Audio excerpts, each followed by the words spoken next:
인생을 살면서 한 번도 실패를 경험하지 않은 사람이 있을까요? 그런 사람은 존재하지 않습니다. 누구나 실패하고 넘어지며 살아가는 것입니다.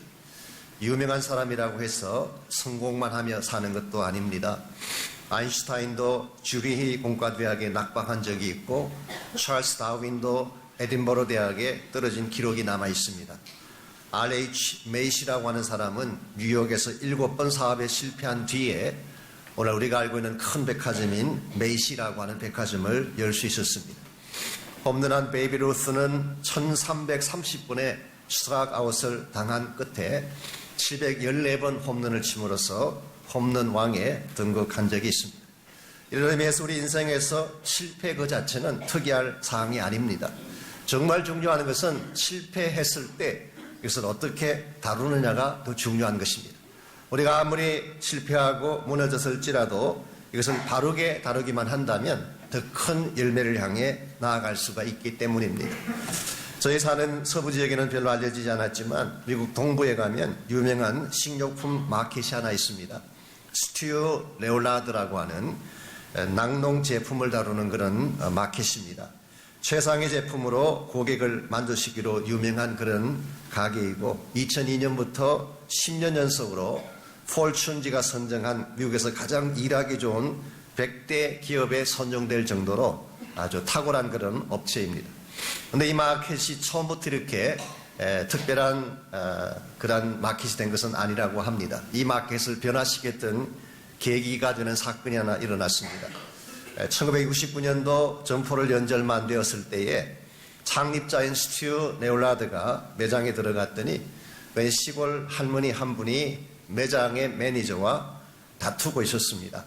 이 할머니가 가게로 다시 와서 가게에서 구입해 갔던 계란이 상했으니까 새 것으로 바꿔달라고 그렇게 말씀을 한 것입니다. 그랬더니 매니저가 이야기하기를 할머니께서 뭘 착각하신 게 아니냐고 뭘 잘못하신 것 같습니다. 저희 제품은 철저하게 관리하기 때문에 상한 계란을 판매할 수가 없습니다.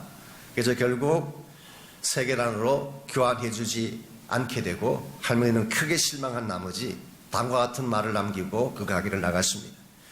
내가 우리 집에 서기까지 12km나 떨어진 곳을 달려왔는데 거짓말 하려고 먼 거리를 달려왔겠습니까? 내 눈에 흙이 들어가기 전까지는 다시는 여기서 구매할 일은 없을 것입니다. 그리고는 가게를 나갔습니다. 이 장면을 지켜보았던 스튜 레올라드의 마음이 굉장히 아픔과 함께 큰 깨달음이 왔습니다. 가게라고 하는 것은 고객을 위해서 존재하는 것이지 고객이 가게를 위해 있는 것이 아닌데 이런 실수를 범하다니 이와 같은 깨달음과 함께 그는 가게 앞에 큰 화감으로 만든 돌판 한 개를 세우게 됩니다. 그리고 돌판에다가 다음과 같은 2개의 룰을 새겨 넣습니다. 여러분이 지금도 커네티컷에 있는 스튜 레올라드 마켓에 가면은 이 글귀를 읽어볼 수가 있습니다. 그들은 이것을 팔리시 스톤이라고 부르고 룰 2개를 거기에 새겨 놓았습니다. 첫 번째 룰은 고객은 항상 옳다. The customer is always right. 룰 넘버 2. 만일 고객이 옳지 않다고 생각이 될 때는 룰 넘버 1을 보십시오. 넘버 1은 뭔가요? 고객은 항상 옳다. 그러므로 어느 케이스가 되든 고객은 틀릴 수 없다는 것입니다. 이와 같이 고객이 어떤 일을 행할지라도 고객이 맞다는 정신으로 이 가게를 다시 운영한 결과 오늘날 매장당 매출이 1억 불이 넘는 1992년도에는 스퀘어 풋당 가장 많은 매상을 올린 가게로 기네스북에 오르기까지 한 베스트 마켓으로 성장하게 된 것입니다. 우리가 인생을 살아가면서 누구나 실수나 실패를 할 수 있습니다. 실패했다는 것 자체가 중요한 것이 아니라 실패한 후에 무엇을 어떻게 하느냐가 우리 인생의 앞날을 결정하는 것입니다. 어떤 분들은 실패할 때에 실패 후에 주저앉아 버리는 경우가 있는데 그렇게 되면 여러분의 인생의 낙오자가 될 수밖에 없습니다. 그러나 똑같은 실수를 했지만 그것을 계기로 다시 일어서게 된다면 더 큰 성숙의 열매를 향해 달려갈 수가 있는 것입니다. 여러분의 삶에도 실수가 있고 저의 삶에도 실수가 있습니다. 우리 모두가 범하게 되는 실수나 실패를 어떻게 다루면 하나님 앞에 더 영광되고 바른 삶을 살아갈 수가 있을까요? 주어진 실패를 계기로 삼아서 더 성숙한 열매의 삶을 향하여 달려나가려면 과연 무엇이 필요할 것인가? 오늘 같이 봉독한 이 본문의 말씀을 통해서 이것을 함께 정리해 보려고 합니다. 오늘 같이 읽은 이 말씀은 예수님께서 실패한 베드로를 다시 부르셔서 사역의 현장으로 초청하시는 내용을 기록하고 있습니다. 앞에서 이미 여러 차례 살펴보았던 것처럼 베드로는 크게 실패한 인물이었죠. 그는 겟세마네 동산에서 기도에 실패했습니다. 마땅히 기도해야 될 때 잠을 잠으로써 그는 기도의 실패자였습니다. 뿐만 아니라 예수님이 체포하는 그 과정에서 칼을 뽑아 들고 말고의 귀를 침으로써 자기 관리에도 실패한 인물이었습니다. 더구나 예수님께서 체포당하신 후에 가야바의 법정에서 고난을 당하실 때에 주님 면전에서 3번씩이나 예수님을 모른다고 부인함으로써 비겁한 모습을 보였던 실패자가 바로 베드로였습니다. 우리가 인간적으로 생각한다면 과연 이런 사람이 다시 재기할 수가 있을까? 하나님이 과연 이와 같이 형편없이 무너진 사람을 다시 일으켜 사용할 리가 있을까? 그렇게 생각할 뻔한데 성경을 보니까 예수님은 이와 같은 베드로를 다시 찾아오십니다.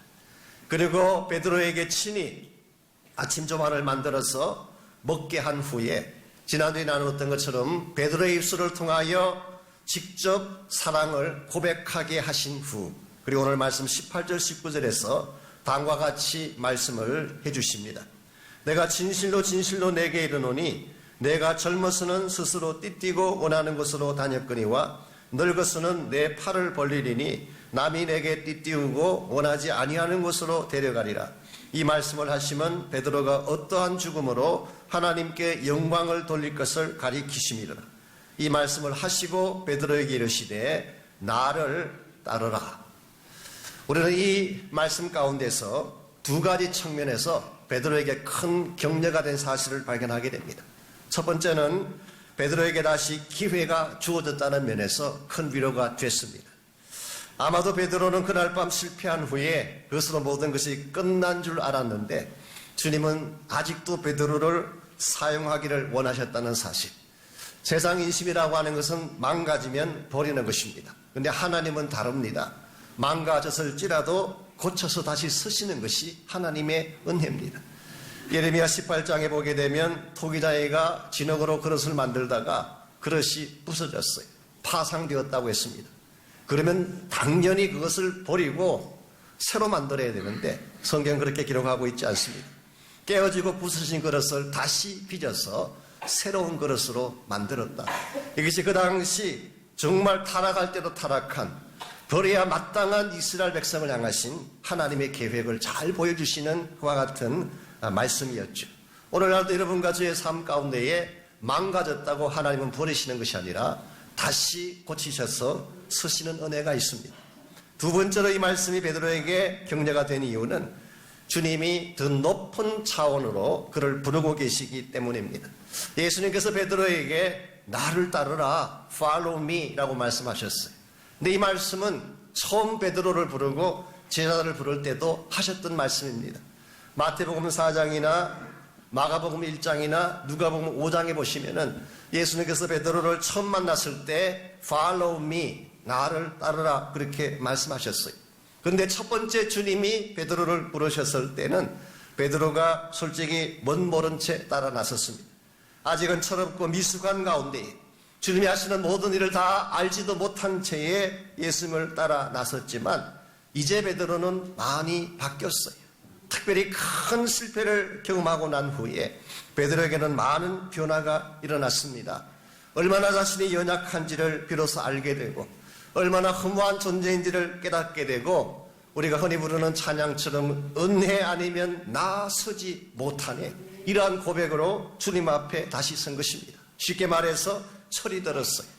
더구나 이제 베드로가 예수님이 직접 십자가에서 죽으시고 부활하신 사건을 보았습니다. 구속사의 클라이맥스라고 할 수 있는 최대 사건을 경험한 이 베드로에게 이제는 예수님이 다시 나를 따르라고 말씀하실 때는 첫 번째 부르심과는 차이가 있습니다. 이제부터 너가 해야 될 본격적인 사명이 있다. 앞으로 성령이 임하게 되면 너희가 권능을 받고 복음을 전가하고 교회를 세우고 하나님 나라 비전을 위해 본격적으로 달려가야 된다. 이런 의미에서 follow me, 나를 따르라고 말씀하신 것입니다.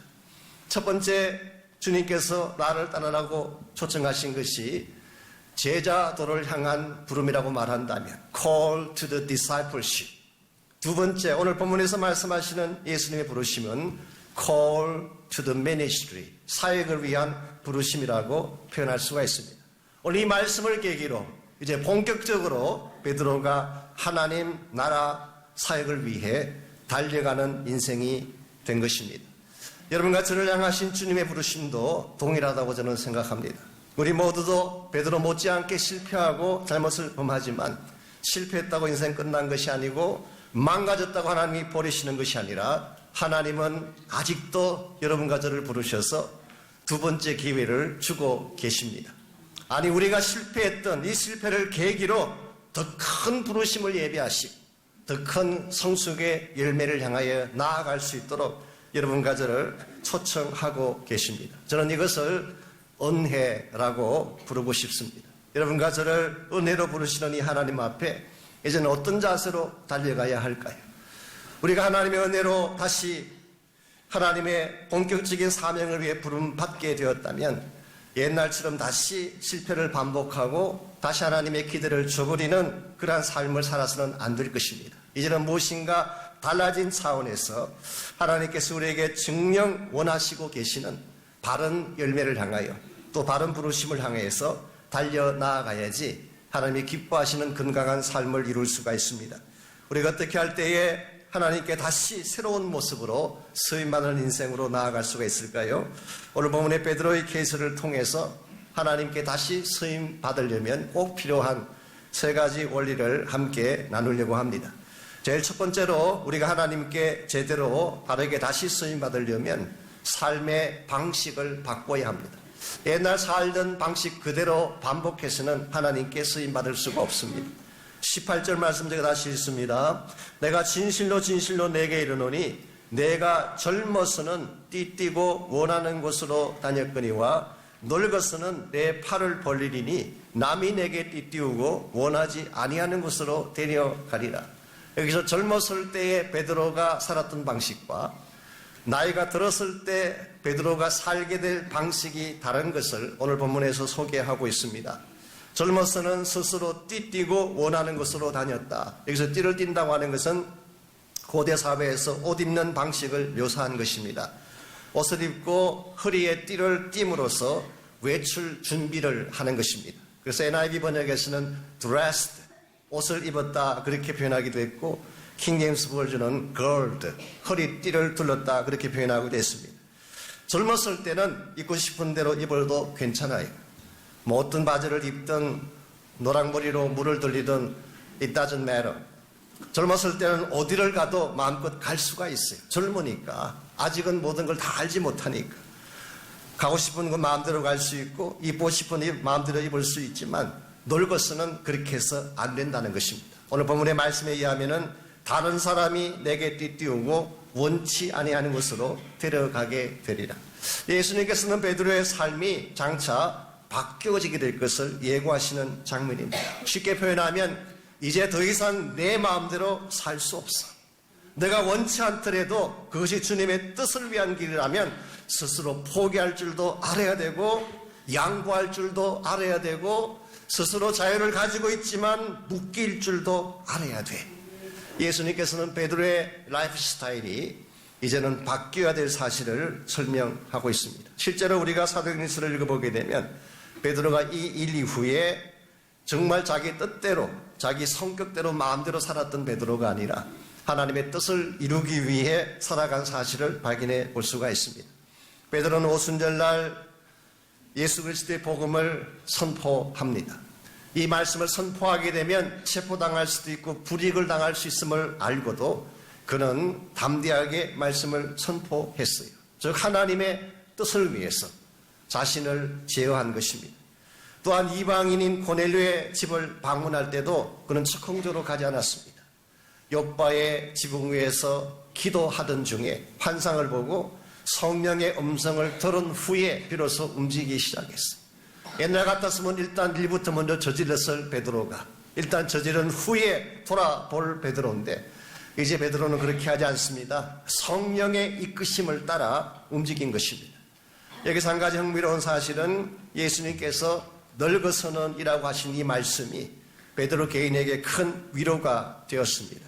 왜냐하면 이 말의 뜻은 일찍 죽지 않는다는 의미를 담고 있기 때문에 늙어서의 삶을 예수님께서 말씀하신 이유는 젊은 나이는 절대로 돌아가지 않는다. 이 사실을 확정해 준 말씀이기도 하기 때문에 그래서인지 모르지만 사도행전 12장에 보게 되면 베드로의 특이한 행동 하나가 기록되어 있습니다. 베드로가 헤롯 아그리빠에게 체포를 당하고 감옥에 갇히게 됩니다. 헤롯이 야고보를 처형하고 났더니 유대인들이 박수를 많이 보내줬어요. 그래서 베드로마저 처형하면 더 많은 박수를 받을 수 있겠다. 그렇게 생각을 하고 베드로를 잡았는데 마침 그 기간이 무교절 기간이었기 때문에 즉 6월절 기간이었기 때문에 처형을 하지 못하고 일단 감옥에 집어넣습니다. 그리고 날이 밝으면 베드로를 처형할 준비를 하고 쇠사슬에 묶어서 감옥에 집어넣었는데 그 밤에 베드로가 뭘 했는지 아십니까? 편안하게 누워서 잠을 잤어요. 6절 말씀 보게 돼요. 그리고 성경에 기록은 안 되어 있지만 틀림없이 코를 골며 깊이 잠을 잔 것 같습니다. 그 이유가 7절에 나와 있어요.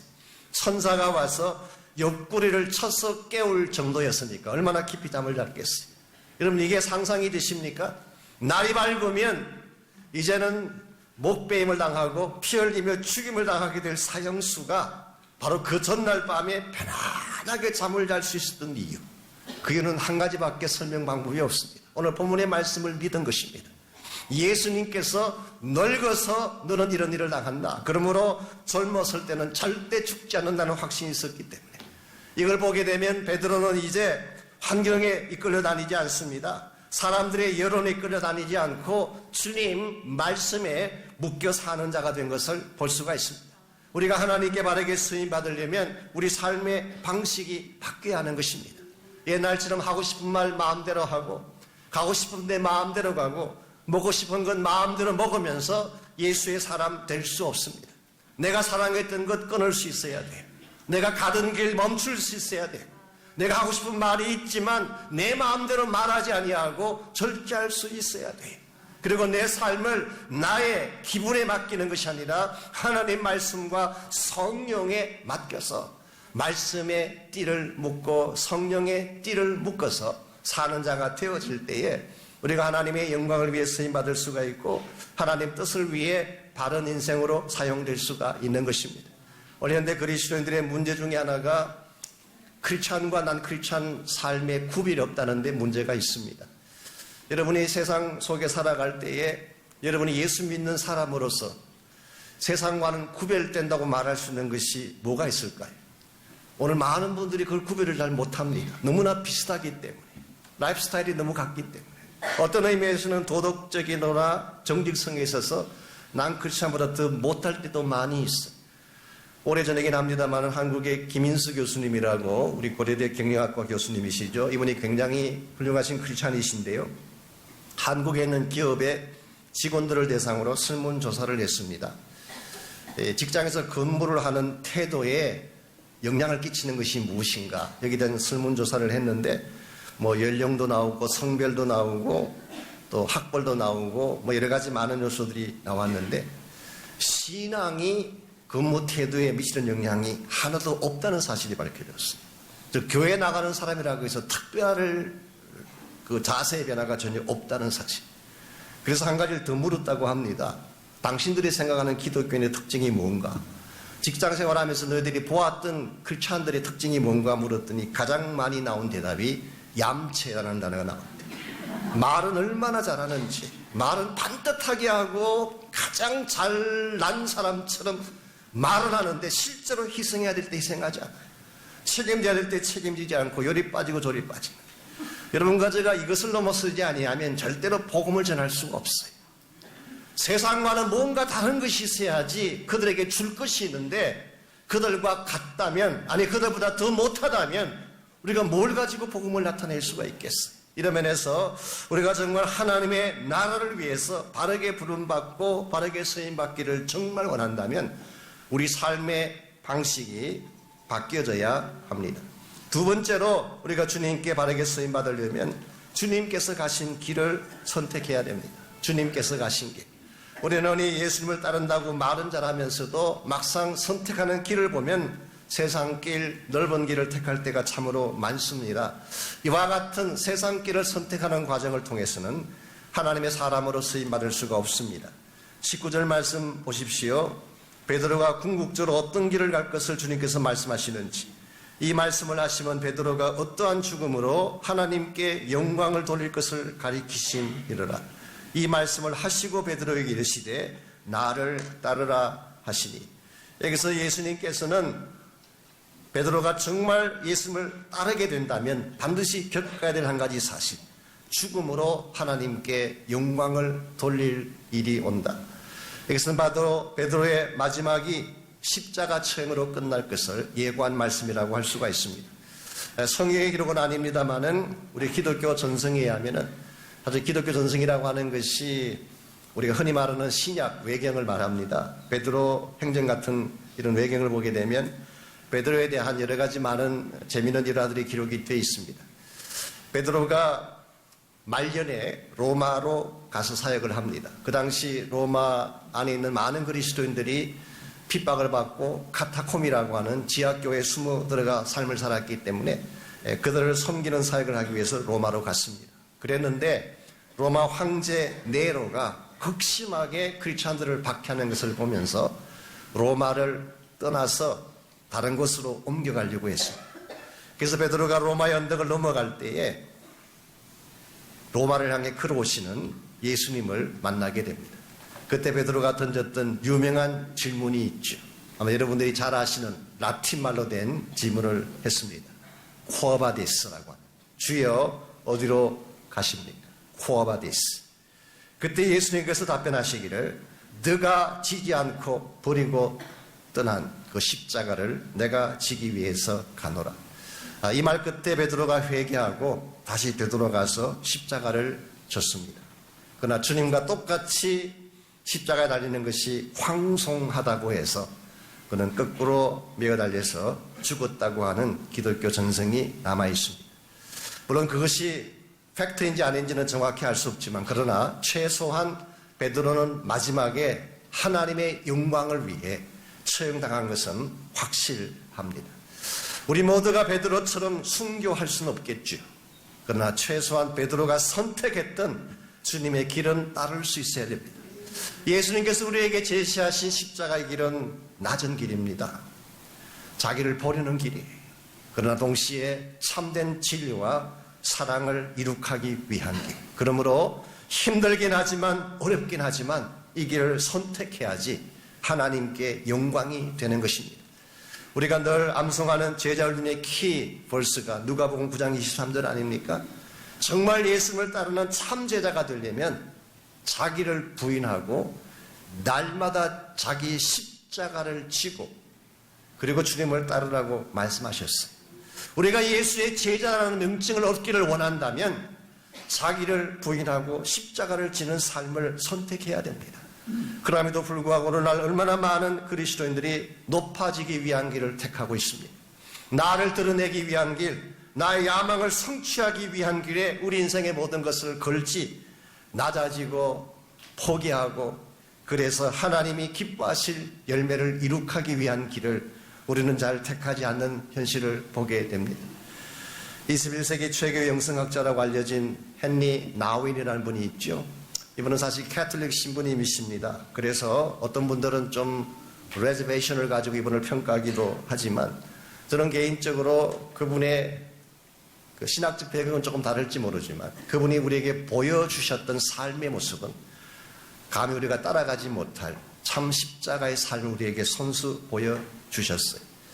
이분이 세상을 떠나기 얼마 전에 발간된 책이 한 권 있습니다. In the Name of Jesus라고 하는 책, 예수의 이름으로라고 하는 책인데요. 그래서 그분이 직접 선 책이라기보다는 이분이 21세기 크리스천 리더십을 주제로 한 강연한 것을 모아서 편집한 책입니다. 그 책에서 이분이 제시한 리더십의 키워드가 있어요. 그게 Downward Mobility라는 단어를 썼습니다. 이 모빌리티라고 하는 것은 움직인다는 뜻이죠. 그런데 아래로 움직이는 것. upward mobility가 아니라 downward mobility. 참으로 성경이 우리에게 제시하고 있는 참된 리더십은 내려가는 길을 택하는 것 아닙니다. 포기하고 또 포기해서 오직 예수 그리스도의 이름 하나만 남을 때까지 내려가는 길을 이분은 진정한 차원의 크리스찬의 길이요 리더십의 길이라고 밝혔습니다. 실제로 이분은 1986년도에 하버드 대학교의 교수직을 내려놓고 캐나다 라르시 공동체 데이브레이크라고 하는 정신지체 장애자들을 섬기는 공동체에서 10년 동안 사역을 하다가 그는 세상을 떠나지 않았습니다.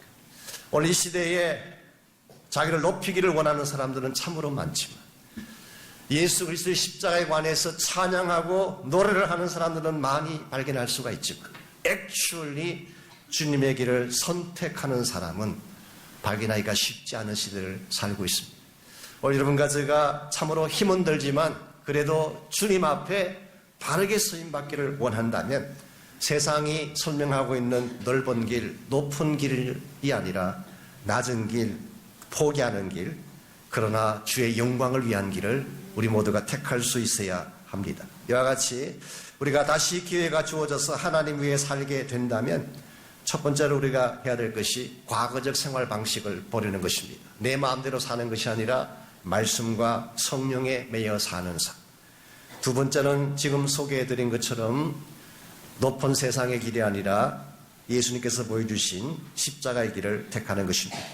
마지막 세 번째로 우리가 진실로 다시 기회가 주어져서 주님의 뜻을 행하는 자로 살기를 원한다면 바른 소신을 가져야 됩니다. 영적 소신이라고 말할 수가 있습니다. 사람 보지 말고 환경 보지 말고 오직 나를 부르신 주님 한 분만 주목하며 달려가는 삶을 말합니다. 20절 말씀 볼까요? 베드로가 돌이켜 예수께서 사랑하시는 그 제자가 따르는 것을 보니 즉 예수님께서 나를 따르라 follow me라고 말씀하시자 베드로가 돌이켜 예수께서 사랑하시는 그 제자가 따르는 것을 보았다. 영어 번역 보면 Peter turned around and saw. 베드로가 주님께서 나를 따르라 말씀하실 때에 말씀하시는 주님만 바라본 것이 아니라 고개를 돌려서 다른 사람을 보기 시작합니다. 바로 그가 돌려서 보았던 다른 사람이 누구일까요? 예수님께서 사랑하시는 그 제자라고 했어요.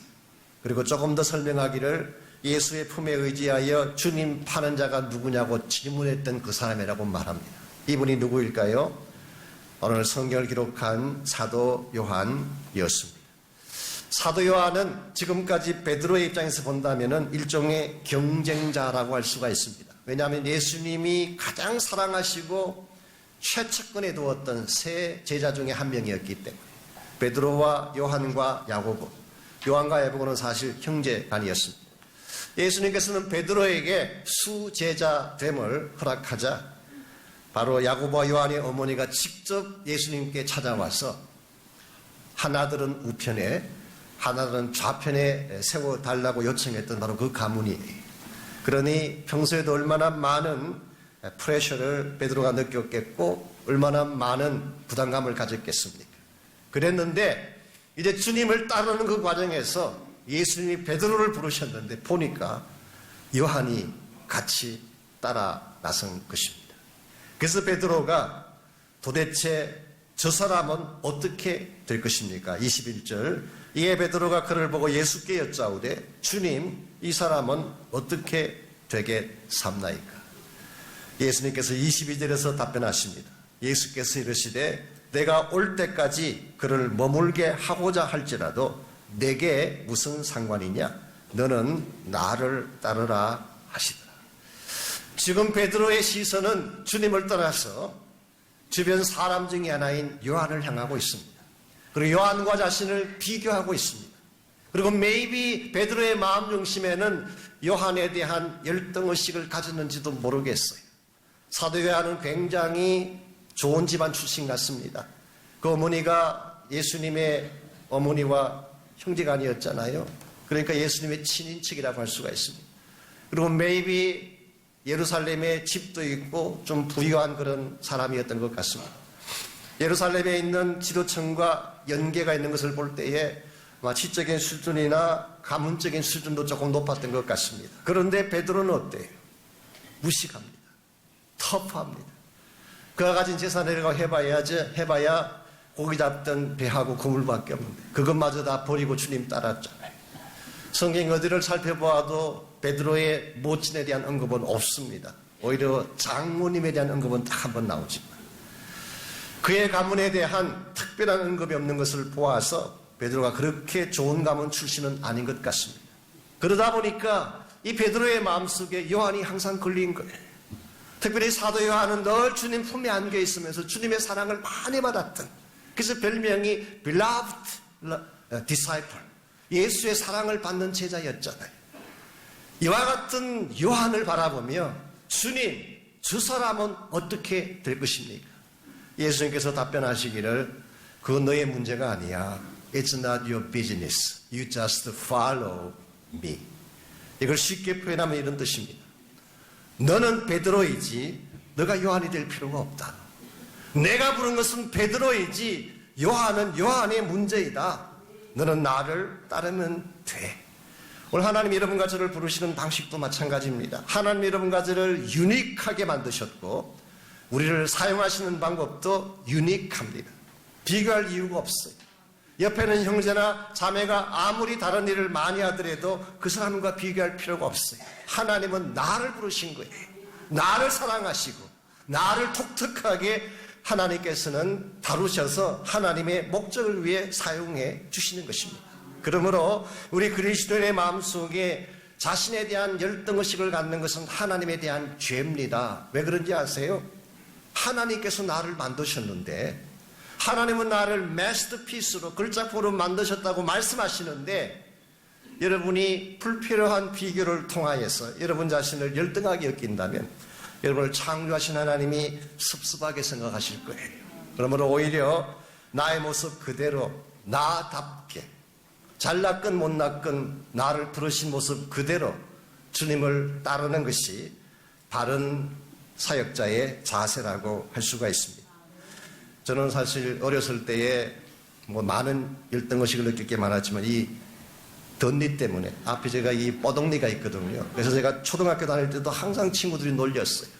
저를 만나면 짜만 나면 제가 막 화가 나가지고 달려들고 그랬던 경험이 있는데 저도 모르는 가운데 이 덧니라고 하는 것이 항상 열등감으로 작용을 했던 것이죠. 그래서 이거 어떻게 고치나 요즘 같으면 교정 치료받고 그러면 되겠지만 그 당시엔 그런 것도 없었고 지금은 이게 튼튼하게 너무 굳게 서 있기 때문에 뺄 수도 없고 그냥 그렇게 달고 다니는데 언젠가 저희 교회에 새로 등록하신 그 자매님 한 분이 새신자 과정을 마치고 간증할 때 그런 간증을 하셨어요.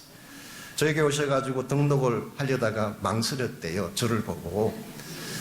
제가 보기에 좀 이렇게 딱딱하게 보이고 뭐라 그럴까 이렇게 막 좀 텀이 없어 보이고 그렇게 보였나 봐요. 그래서 냉정할 것 같고 딱딱할 것 같고 접근하기 쉽지 않을 것 같고 그렇게 생각을 했는데 설교하는 중에 어느 날 보니까 덧니가 있더래요.